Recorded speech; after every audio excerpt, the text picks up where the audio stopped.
Welcome to tonight's Yakety Yak. I'm Peter Shergold, and on behalf of Cheryl Curnow and myself, I'd like to welcome you to this dinner held by the Centre for Social Impact.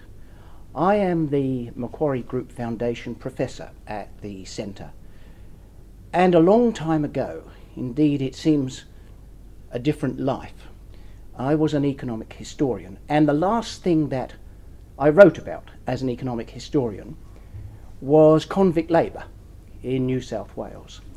And as part of that, some of the research I did was on the relationships between the original inhabitants, the Aboriginal people at Sydney Cove, and the new arrivals.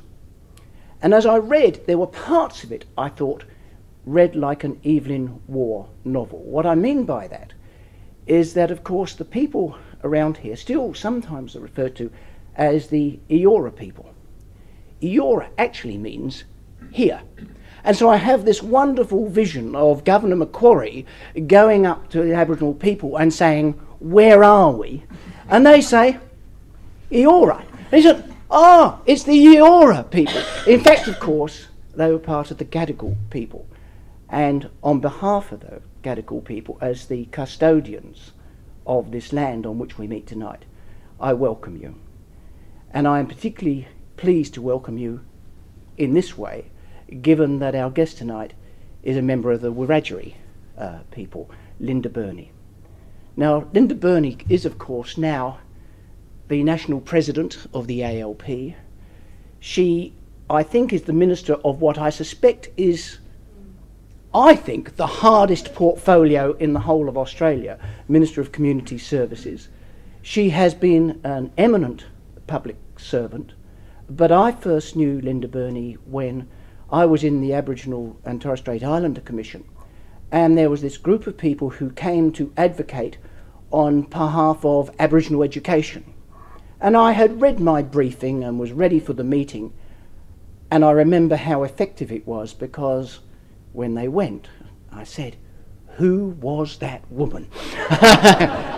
She was a powerful advocate of an important not-for-profit organisation. And to tell us how she moved from her beginnings to become a not-for-profit advocate, and then to become a senior public servant, and then to become a New South Wales minister, I'm going to ask Peter Thompson and Linda Burney to now come to the front. We've titled tonight's conversation From Yes Minister to Minister, for the obvious reason that you've held both positions. And my recollection of Yes Minister is that Hacker is completely outgunned by Sir Humphrey Appleby. Every time. The show is made to look as though the public service completely dominates the government of the day. Now, I'm sure you find that's not the truth. There's a bit of truth in it. I have to say that within about 10 minutes of going from a senior public servant to a humble backbencher, I realised where the power really lay. But I think one of the things that I would say is I think Australia's pretty silly about the way in which it views the public service. And the public service, from my experience, are extraordinarily committed, hard-working people. And all you see in the media is how many days off, how many sickies and how many perks they get. And I think that's a really unfortunate way in which Australia views the public service. But I do remember I became a junior minister in my last portfolios, and realised after a while that sometimes you didn't get the whole story in the briefings, and it took some few briefings often to get the whole story through. But the issue for me, going from being a senior public servant to a minister, is not the usual. To a member of parliament, is certainly not the usual way. That it's not the usual path. Although we do have a prime minister, I think, that took that path. That's true. He made the same mistake. Some people can do it, but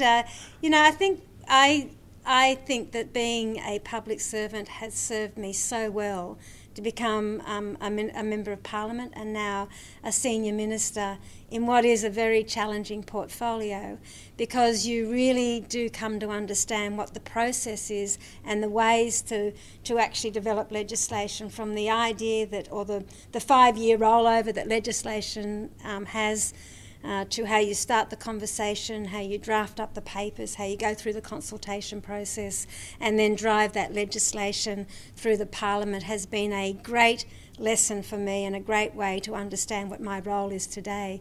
But there are some funny incidences with the public service, that's true. Well, name them.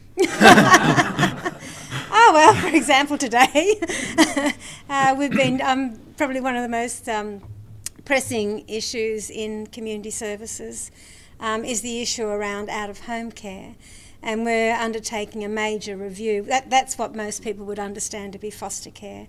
We're undertaking a major review looking at what the drivers are in New South Wales, because we have the highest numbers of children in care, as well as the most noticeable increase. And we've been talking about lots of different theories, and I finally got the last piece of the jigsaw puzzle today of probably why our numbers are so difficult and so high, and I just wondered why it took so long for me to get that final pass of the By the way, jigsaw I had puzzle. no intention of asking this at all or getting onto this subject, but we recently on Talking Heads recorded an interview with a person that's fostered many children. Yes. And she was talking about the difficulty of getting quality carers too, foster carers, and Look, that's no easy task. It's an enormous challenge. I mean, a number of people here tonight actually in their organisations organise out-of-home care, and despite the agenda run by one of our national newspaper about how dreadful foster carers are some of the most inspirational people I have ever met. One of the great things about when I became Community Services Minister was it was National Foster Care Week. And so I got to meet within in that first week not only the carers but many of the children that they care for. And I remember going out to Bankstown. It was the Southwestern Awards for foster carers, and it was that whole Bankstown, Campbelltown area. And most foster carers are people from lower socioeconomic backgrounds, or certainly not what you'd call wealthy people. Many of them take on more than one child, and many of them take on children with really severe disabilities. And what I saw out there at Bankstown that day in my first week as being Community Service Minister was humanity at its best. And I remember talking to one foster carer, and she had a little boy whose name was David. He was really very disabled, and he was in a special chair. And the way that he communicated was through blinking. And if he blinked once, it was no, and if he blinked twice, it was yes. So I had this conversation with this little boy, who I think was about 4 years old, through him blinking. And I looked at his foster mum and just thought, you know, how many people would put up their hands to actually take on and be such a loving, caring person to a little boy with so much need. And in a sense, when you think about that, it's also an economic argument, because if children who come from roads that none of us can imagine, the paths that so many children have to tread before they actually are taken into care is unimaginable. And they go into homes, sure there are mistakes made sometimes, but they go into homes where they are given love and as much stability as possible. And in the long run, that's important for the child, but it's also important for us as a society. It's also important in terms of that child getting through a school system, getting a job, keeping out of jail, keeping out of juvenile justice. It's a very important thing that foster carers do. Let's come back to those sort of contemporary issues in a minute. What I wanted to just not leave the topic of this transition from public servant to minister. Yes. What's the essence of the difference? Well, I think I need to go back a step before that. I, as Peter said in the introduction, was the president of a non-government organisation called the New South Wales Aboriginal Education Consultative Group. And I was elected as the president of that organisation at the age of 27, a young Aboriginal woman. And most of the council, the group of people that governed the organisation, were senior Aboriginal people, some of them elders. And I can see Cheryl nodding and smiling there. Now, what that meant was a tightrope that you either balance very carefully on and very tenderly on, or you fell off into a great big mess. And the road that the path that you walk as a young Aboriginal woman, providing leadership and governance and a fair bit of toughness and decisions, is a very, very challenging one, because you've got to observe Aboriginal cultural protocols, but you've still got to provide decisions and leadership, and sometimes say things to senior people that in the normal course of things you probably wouldn't have that conversation. So what I really took from that, Peter, was the importance of proper sitting down and truly listening, telling governments we've got to consult and negotiate properly, and coming to understand very clearly the importance of heading up a non-government organisation and having a respectful relationship with government, no matter who that government was. You couldn't play politics, and you wouldn't play politics in that game. And there were some very funny times as well. You know, me laying the law down to a group of senior Aboriginal men who decided that they might play golf instead of coming to the meeting that afternoon. I can understand that. Well, that changed the way TA was played, well, didn't it? It was the end of the meeting, not the meeting's the 19th hole.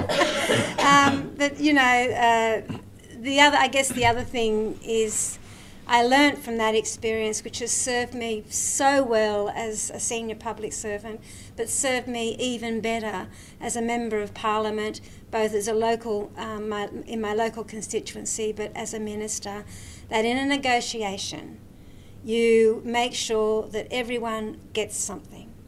You go in there explaining we can't deliver everything to everyone, but through respectful negotiation, you can make sure that people understand why the final decision is made. And that has been probably the most important thing I've carried through my three lives, if you like, as a professional. I think the other thing to say is, going from being a public servant to a member of Parliament, and carrying the rest of my life with me, I think made me a member of Parliament that had a very broad understanding, a very broad view, and my own life experience has served me well in that as well. The essence of one of the essences of difference has to be monopoly of information.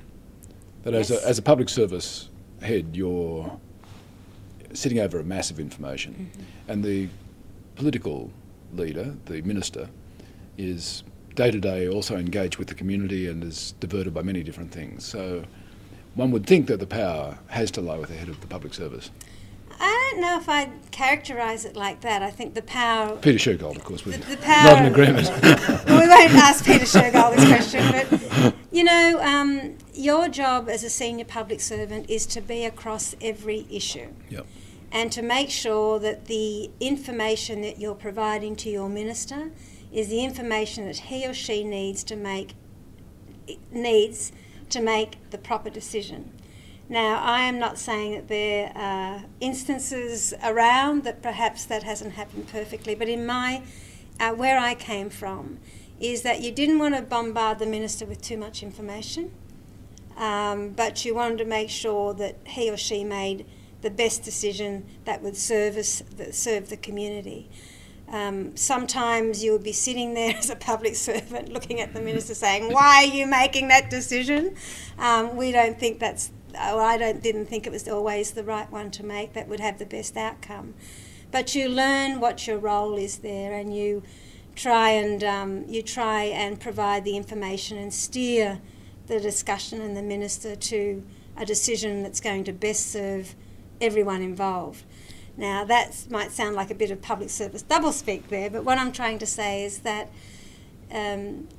as the senior public servant, it's your job to think of what all the scenarios might be, and then to provide the minister with that suite of scenarios and with the information involved so he or she can make the decision. And then it's pretty much up to you to wear that decision. And if it's Ronald Reagan, it's yes or no, 2 boxes. Well, I wish everything was that simple, but all it's right, not. we'll come back to those things. Danielle did research for this interview. Can I just tell you one discussing. other quick story about a minister? Yeah. Right there. I've got to say this, is that when I decided... Under the circumstances, Under yes. the circumstances, when I decided to become... I thought perhaps I would follow a political path, was in fact sitting in front of a minister whom I won't name. Yes. A while ago, he was the education minister, and I was sitting there as the NGO head, trying to convince him of why we should be doing something in Aboriginal education. I looked at him and I thought, I'm as smart as you are, I probably know more about this, and I reckon I could do your job. And, that was and that's when I made the decision. So that was the sliding door. Danielle spoke to Linda before this discussion tonight, and I knew a little about you, but it's just fascinating to see where you came from. And I want to take you back to Easter time, when you went back to... Linda was brought up at Leeton. Whitton. But, well... Born in Leeton, brought up in Right, Whitton. in Whitton. Yes. Where's Whitton? It's just near close to Leeton. Leeton. Right? But if you live in Whitton, you come from Whitton, not Leeton. Well, we caught that bus every morning, and we were told every morning we came with the Whitton kids. And so as you yeah. went back there at Easter time, what were you told? Whitton is a tiny, tiny little dot, not even on a highway, which is why no one knows it all. It's down in the Riverina, and it's about 250 people. It is a very poor farming community, very few Aboriginal people in the town. And really the biggest thing in Whitton is the rice silo. In fact, there's a few of them. Spent many a summer in those rice silos. Probably amazing that any of us survived really in Whitton. But I went back there, and one of the things that was said to me by an older man than me, he probably, I'd say probably 10 or 15 years older than me, maybe a bit more. He said to me, you know, Linda, you had the lowest of the low births. You were the lowest of the low. And look what you've done now. You've done so well. This is a backhanded compliment, I presume. This needs explaining. And I think it was the best grace that I've ever been able to muster, not to say anything back to that gentleman, because he had no idea the effect or what he was actually... He thought it was perfectly fine to say this. You were the lowest of the low. You had the lowest... There's been some low births in this town, but yours was the lowest of the low, he said. That explains a lot about both contemporary and past attitudes. It does. And the reason I was the lowest of the low, for those of you that aren't aware, I was just turned 52. I was born in 1957. And I was born in a very small country town out of wedlock. My mother was a non-Aboriginal woman. My father was Aboriginal, so being black and illegitimate in a 250-head town down in the boondocks was something that town has never got over. So I can tell you, when I went back to that 125th anniversary of that school, I looked spectacular.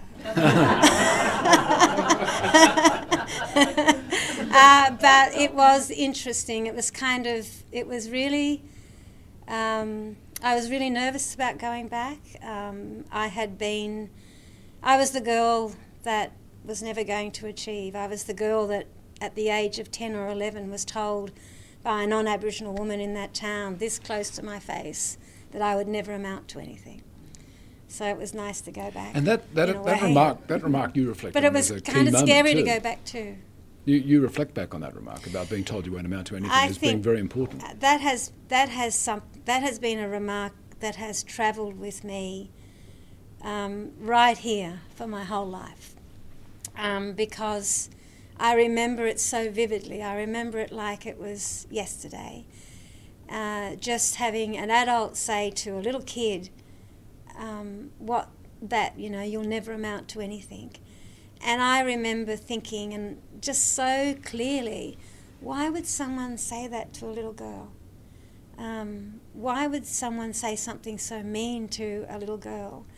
And then in the next instant, which says something about me, I think, I then looked her in the face, and in my mind, I can even hear my voice in my mind, I said, "Oh yes, I will." So thank heavens that woman said that to me. That's all I can say. Back in those days, you were brought up by your great uncle And aunt. great aunt, right? Who were brother and sister. And your great uncle was a drover? He was.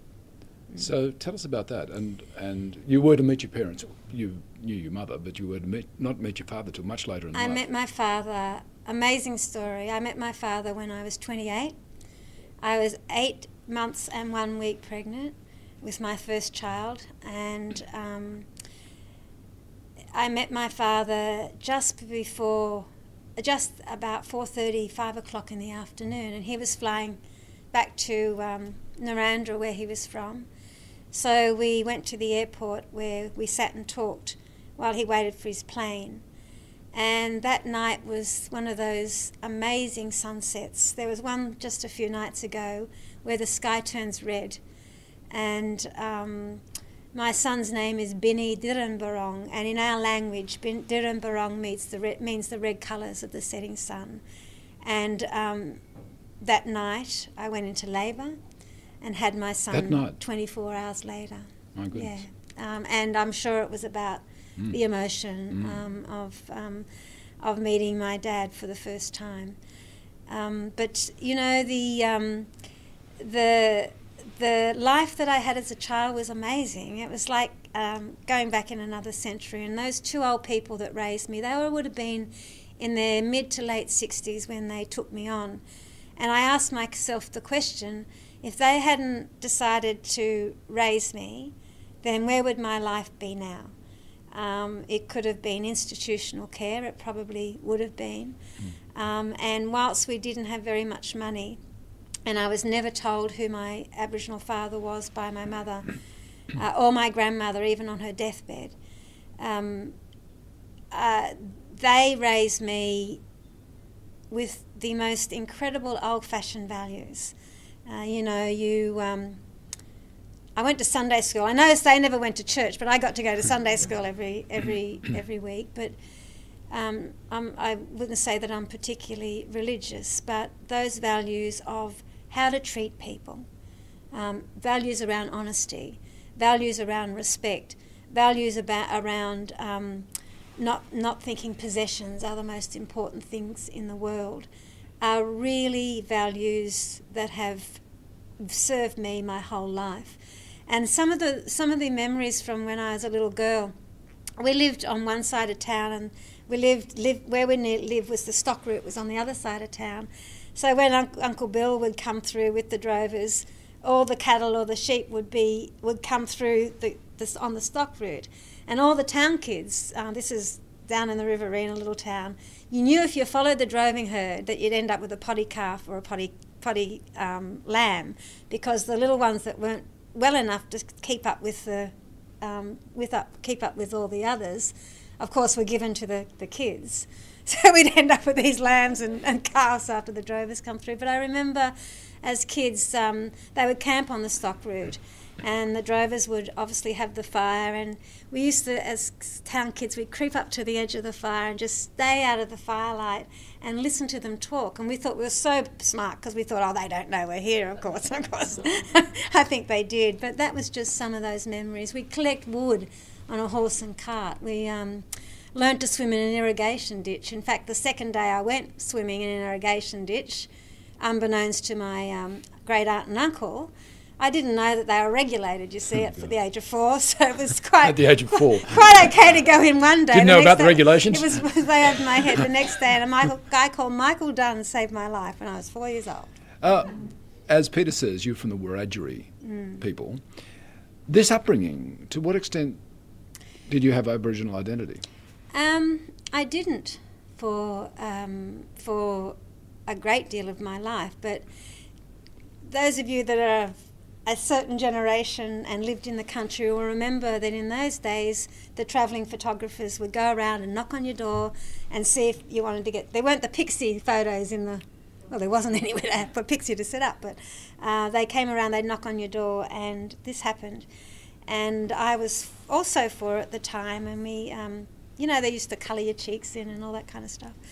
And I remember seeing the photograph come back, and my grandmother lived next door, and my mother's sister and her family. And so my cousins were very blonde and blue-eyed, and got the photograph back with the little boys in the sailor suits and this little black kid on the end with the biggest smile. And even at that age I thought, hey, there's something in this photograph. But really where the crux came for me was at the age of 12 or 13.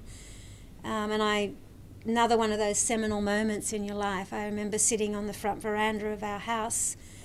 I'd figured out pretty much that, you know, I was Aboriginal, and even though no one had actually sat down and said that to me, but it was pretty clear.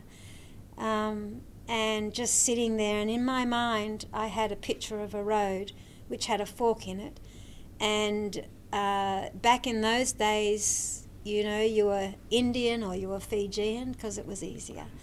And it was just, remember, this is not long after, this is still when there was still removal going on. There's a whole bunch of stuff. And I remember consciously at the age of 13 saying there's only one truth you can take, and that's this road of Aboriginality. And that really was when I started my journey of discovery around Aboriginality. Well, you were to become a school teacher. I did. But what was school like in terms of... For me? Yeah, in terms of Aboriginal identity and what was taught. When is this? You're at school in the Well, I was born 57, so the... 1960s and early 70s. That's right. So what were you told about Wiradjuri people? Nothing. Absolutely nothing. But I do also have all these moments in my life. We all have moments in our life. But I do remember first form, which is year 7 now, of course, at Leeton High School, because we had the primary school in Whitton, but of course went to high school in Leeton. And Miss Rigney was her name. And some of you might remember the little grey textbook. And we, you know, the best thing about social studies was the title page. How many periods did you spend on the title page? And the title page was the most exotic people of the world or something. And I remember doing the Eskimos, the Bedouins, and this is when I was 13, and the Aborigines. And that's when things started to sink into me that all was not well, because I just remembered the shame of being the only Aboriginal kid in the A stream, sitting there being taught that we were savages. And I will never forget Miss Rigney saying, and this textbook reading, the closest example to Stone Age man on earth today. Mm. And if I could have turned into a piece of paper and slipped through the crack in the floor, I would have. But once again, that was one of those moments in my life where I think I was being formed to take the path that I have taken. We'll take the fast forward button. So Linda goes to Mitchell College of Advanced Education, as it was called those days, Charles Sturt University, does honours scholarship, does teacher training, yes. Teaches for a couple of years, including at Mount Druitt, right? At Mount Druitt, yeah.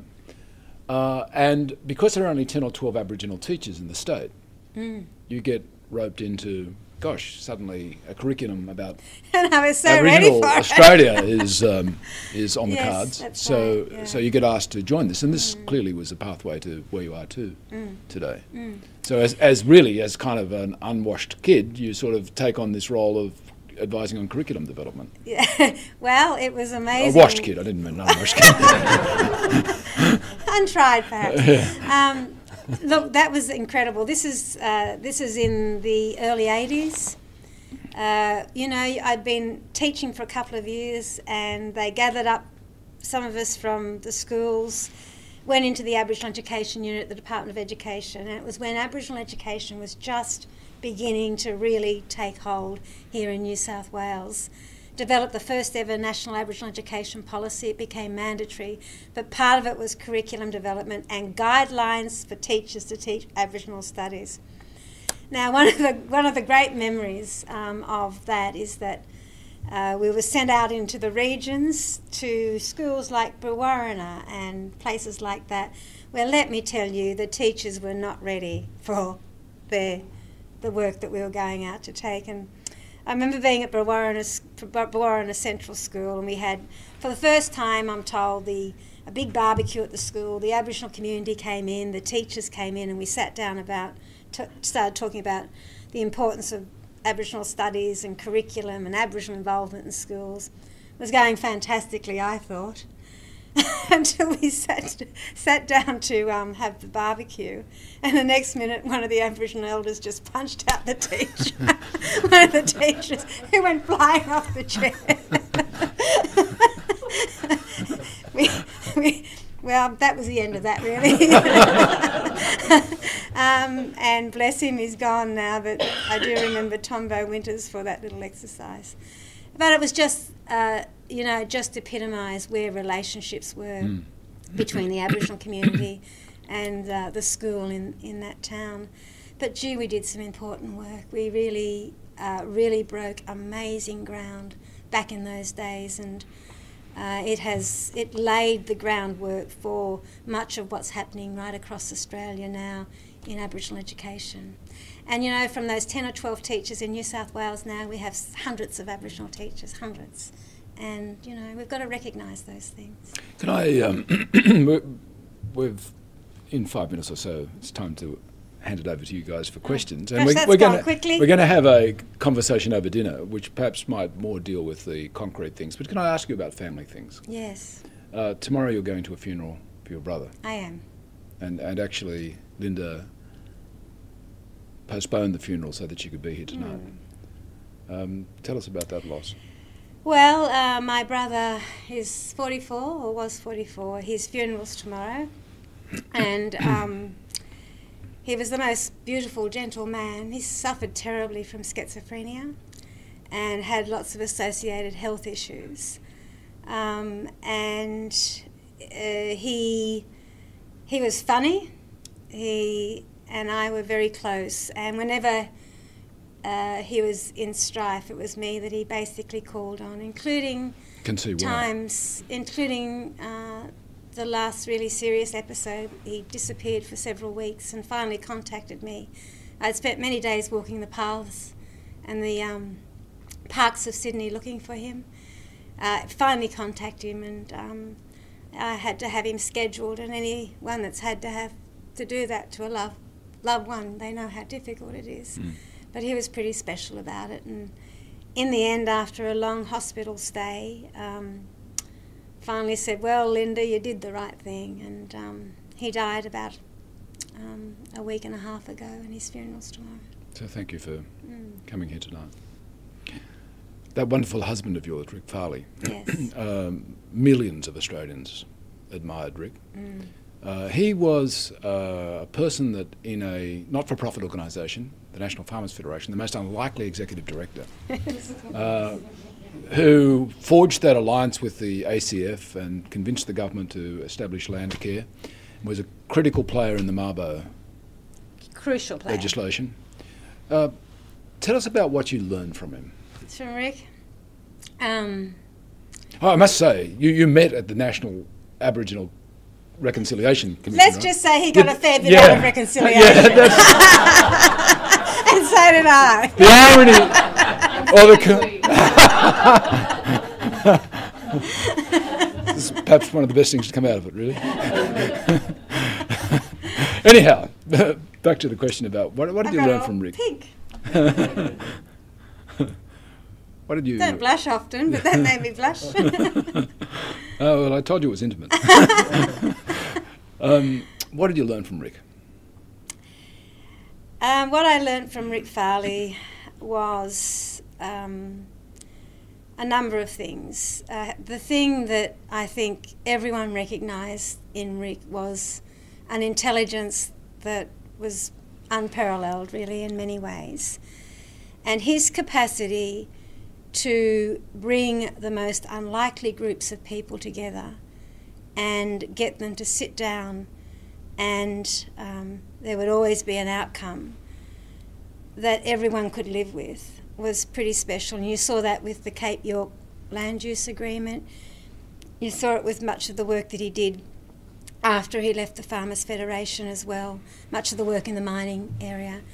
But out from Rick Farley, I learnt about humour, and I learnt what enduring love is, despite the obstacles that can be put in your place. That at the end of the day, the thing that mattered the most is love.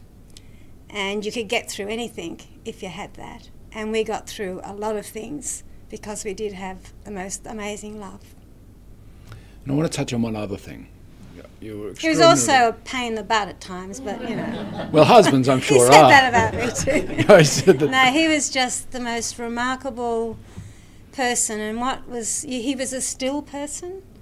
I'm not sure if I can explain that, but he was very. He could sit patiently and listen and listen and listen, and not say anything. And Cheryl Curnow would know this. Not say anything for a very long time, and that right before people would throw their hands in the air and say, well, what are we going to do? Rick would just say a few words, and he would start by, it seems to me. And whenever you heard Rick Farley say, it seems to me, you knew that there was a solution coming. But his stillness was an inner resolve and a strength and a resilience that gave him a presence that you noticed. At first you weren't sure of, but once you got to know him, you realised how important and powerful it was. It was obviously an extraordinary privilege to know him that well. It was something I think about every single day. And his anniversary's Wednesday, third anniversary of his death. But you know, every single person, that's the thing about humanity is if there's one thing that we all share is grief at some point in our life. And really the trick, if I can use that word, it's probably not the right word, but the trick or the thing with grief is that it can be so destroying, but it also can be, if you're going to really come to understand it, you come to understand and know yourself a lot, and it's how you deal with it and what you do with it that's really important in terms of honouring that person, but also forging another aspect to yourself that perhaps you didn't know. And if you can do that with grief, then you serve the memory of that person well. And you're dealing with grief of another sort too with your daughter Willow. I am. Some people wouldn't know this, but 9 months after Rick died, my daughter became extraordinarily ill. In fact, she wavered on the verge of life and death for 4 or 5 months. What age is Willow? She's now 20, she's 24 in August, but she spent, and what was incredible about her illness is that she was in the same intensive care ward that Rick was in for so many months, just in the same 12-month period. Many of the same people treated her that treated Rick, and then she ended up in the neuro ward at RPA, same people. So I virtually spent 2 years going to the same hospitals. Willirai had contracted a disease where she was only the 42nd person in the whole world that was diagnosed, called paraneoplastic encephalitis. And basically it's a situation where your own antibodies attack your brain. And she's ended up with a permanent brain injury out of that. It's been an incredible journey, and once again an enormous amount of grief that comes with being told your daughter is either going to die or be a vegetable. But the miracle is she's just having her first solo art exhibition, It's pretty dark because it's about her time in hospital, but it's important for her, and she's a remarkable young woman. But how do you, as a human being, deal with all that? Well, one of the ways you deal with it is that you realise that the shoes that you're wearing are shoes that other people have worn. And I think about things like the tsunami and one person from a whole family surviving, and you know, how do you cope with that? In Australia, we have good doctors, we have grief counsellors, we have ways to support you. But in many places there is nothing. Nothing. It was, I think in the paper this week, there was a funeral in Canberra where the only survivor from the bushfires was the dad. He buried his 3 children and wife. But grief is a powerful emotion, and the way that you deal with it really does rest with you. But I can say this, that if it hadn't been for the amazing women in particular around me, many men, but an amazing group of women that have been my friends for 20, 25 years, then I'm not quite sure I'd be sitting here being able to have this discussion tonight, Peter. Can I ask just a final question and brings it back to the public role you have? Anne Devison, whom I've known a little for a number of decades and whom I've always admired greatly, wrote the book Resilience. Yes. About the difficulty of dealing with the setbacks she's had in life, and particularly around the loss of her son Jonathan. And she says really the essence of resilience is networking. It's the network we have, the support structure that is there to actually hold us together when things are difficult and grim. And as Minister for Community Services, in a sense, you're dealing with people that are unnetworked, lack resilience, and lack capacity in many and lack ways. capacity. Yeah. Look, the introduction of Peter saying it's one of the hardest portfolios. It probably is one of the hardest portfolios, but I can tell you it's also amazingly uplifting as well, that you are working in an area where you're providing leadership for the people in the community that really are the most disadvantaged of the disadvantaged.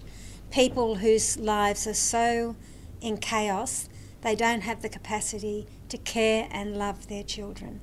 Now, it's hard to imagine that for many of us, but it happens. The challenge and the way that I often deal with it, and I just had this experience last week where I think it was not long after I'd heard about Rodney's death, and I try and do my signing like a good minister at regular periods, and I opened up a file and it just said, the first line was, baby so-and-so was 7 months old, the coroner could not determine the exact cause of death. And that's the only time I've closed the file and said I can't do this today. But those files, I only have to read them. I don't have to live the lives that those children are living. And one of the great gifts that I have is amazing staff who